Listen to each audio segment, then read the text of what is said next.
Albert Einstein. When people hear the word genius, Albert Einstein's name often comes to mind. Albert Einstein's numerous scientific breakthroughs had changed the way people see the universe and how it operates.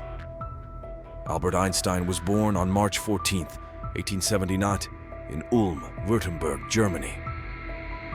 In 1896, Albert Einstein entered the Swiss Federal Polytechnic School in Zurich, Switzerland, to earn a diploma in teaching mathematics and physics. He was 17 years old. Einstein received his federal teaching diploma in 1900. His birthday, March 14, 314, is often celebrated as Pi Day because it bears the first 3 digits of the mathematical constant pp. Throughout his life, Albert Einstein published upwards of 300 scientific papers and 150 non-scientific works. Einstein was born with a misshapen head. When Albert Einstein was born in 1879, he had a large misshapen head, along with a grossly overweight body. This caused concern to his parents, who were terrified that he might be deformed. Upon first seeing him, his grandmother even exclaimed that he was much too fat. His physician didn't worry too much about it, however, and his head started taking a normal shape a few weeks later. One of the most interesting Albert Einstein facts is that he was a late talker, not quite what you'd expect from one of the world's most famous geniuses. His parents worried that he might have had a mental disability because he didn't speak until he was around 4 years old. Because of this, social theorist Thomas Sowell would later use the term Einstein syndrome to describe bright children who also experience late language emergence. One of Albert Einstein's many quirky habits is that he did not like wearing socks. He was quite proud of never wearing socks, and he stated this fact in some letters he wrote. When he was young, Einstein found that whenever he wore socks, his big toe would always make holes on the socks. For this reason, he stopped wearing socks altogether. He preferred wearing sandals instead of shoes. Einstein also stated that he would sometimes attend important occasions wearing high-cut boots to hide the fact that he wasn't wearing socks. There's a popular urban legend that states that Albert Einstein failed math when he was young, but eventually ended up being a brilliant scientist. Although it's an inspiring story, it's not a truthful one. He actually excelled in both math and physics at a young age, teaching himself more complex mathematics, such as Euclidean geometry and algebra, in the span of just one summer. At only 12 years old, Albert Einstein also discovered his own proof of the Pythagorean theorem and mastered calculus at the age of 14. Upon his birth, Albert Einstein became a citizen of the German Empire. However, when he was 16 years old, with the approval of his father, he renounced his German citizenship to avoid military service.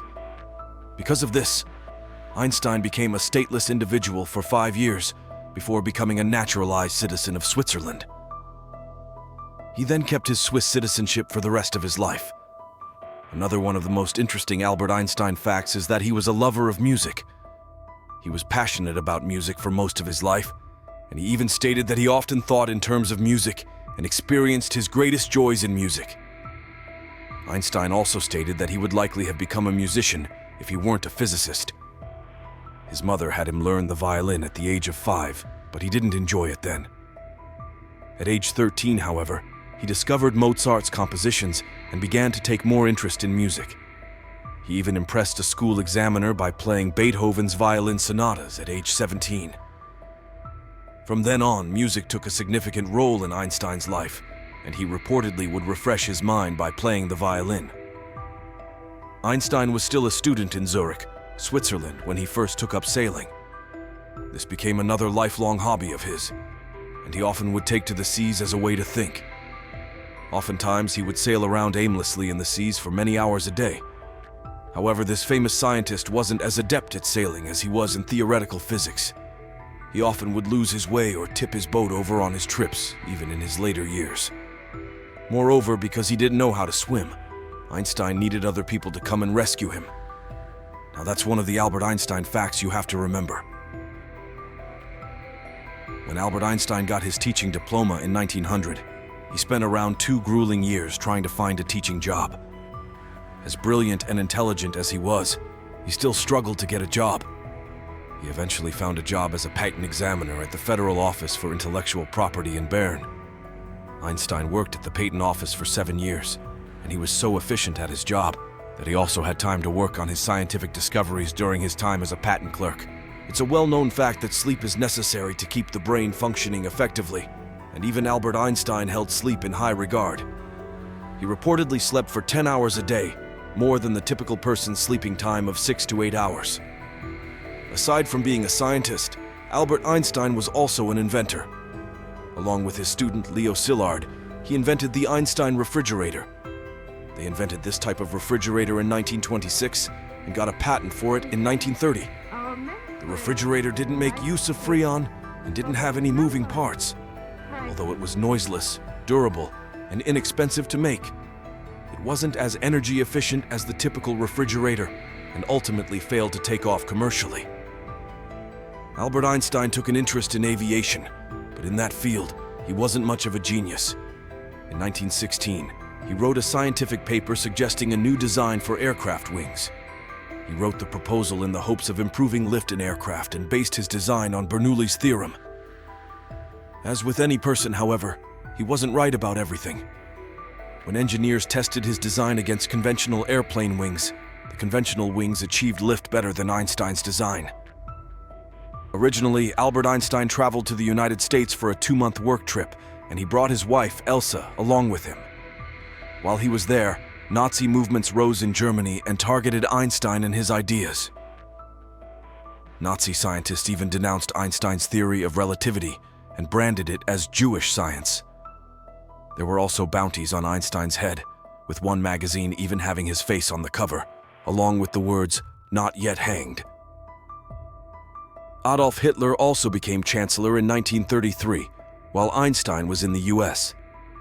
The rising tensions and anti-Semitism prompted him to realize that he cannot go back to Germany because of his Jewish roots. Einstein became a refugee and eventually applied for US citizenship in 1935. He officially became a US citizen in 1940.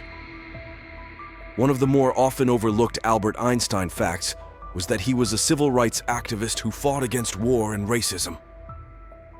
As a Jewish scientist during the height of anti-Semitism in Germany, he was well aware of the injustices in society. He advocated for civil rights on countless occasions and empathized with the people who experienced discrimination, especially in the United States.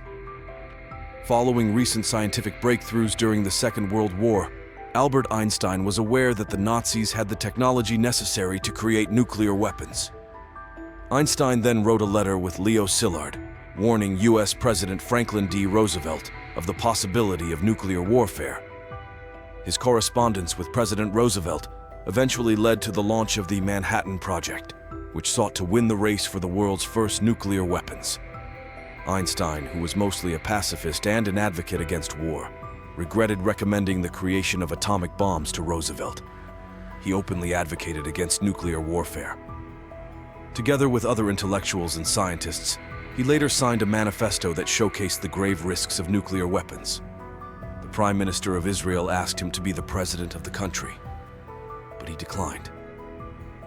Although he wasn't a citizen of Israel, Albert Einstein was involved in Zionist causes and supported the establishment of a Jewish national homeland in Palestine. However, he opposed the idea of a state with a border and an army.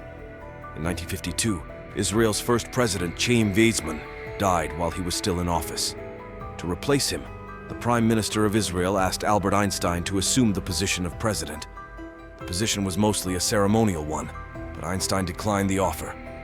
He found the offer deeply moving, but he explained that he couldn't accept it because he mostly worked on more objective matters and felt he wasn't adept at matters concerning the job of the president. His first wife was also a brilliant physicist. Albert Einstein's first wife, Mileva Maric, was also a physicist and mathematician.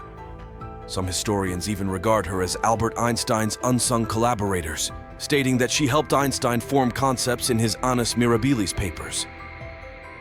Other historians contest this claim, however, and argue that her contributions were not too significant. When Einstein was still studying to get his diploma in teaching, Maric was the only woman in their class. Higher academic institutions didn't readily accept women at that time, and had numerous restrictions regarding the admission of women. Given these strict rules, her admission at the Zurich Polytechnic was a testament to her talents.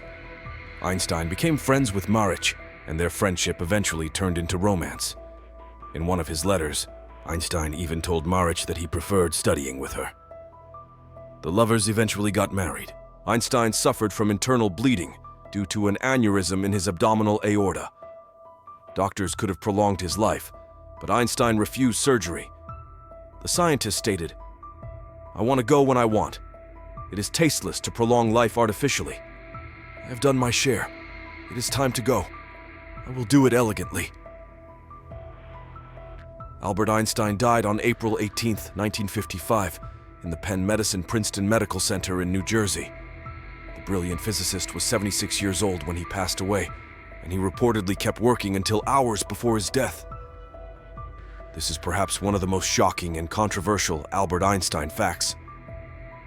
After Albert Einstein's death in 1955, the pathologist Thomas Stoltz Harvey was in charge of the autopsy. Harvey removed Einstein's brains and eyes without his family's permission, hoping that neuroscientists can figure out what made Einstein so intelligent. He preserved the brain and cut it into 170 pieces, sending some sections to select neuroscientists and pathologists. When Einstein's family learned about this, they eventually gave him permission to continue under the condition that the study should not be sensationalized in the media. Studies on Einstein's brain showed that his brain size and weight were within normal limits. However, there were some differences compared to the normal brain. For example, the region of the brain responsible for spatial and numerical processing was proportionally larger than usual. Some studies also revealed that he had more glial cells in his brain compared to other male brains. These cells are responsible for nutrition in the brain and the formation of myelin, which assists in faster electrical transmission in neurons. His last words remain a mystery. Albert Einstein's last words are infamously lost in translation and will forever remain a mystery. In his final moments, he muttered some words in the German language. The attending nurse, unfortunately, did not speak German and could not understand what the great scientist said. Albert Einstein has a lot of popular quotes, many of which he didn't actually say. It's no secret that Albert Einstein was an intelligent man whose work still resonate in science and history books. Although his last words are a mystery, many of his words now live on as popular quotes. However, many quotes associated with his name didn't actually come from him. Some of these misattributed quotes include, "You do not understand something unless you can explain it to your grandmother. I fear the day that technology will surpass our human interaction, and everyone is a genius. But if you judge a fish by its ability to climb a tree, it will live its whole life believing that it is stupid.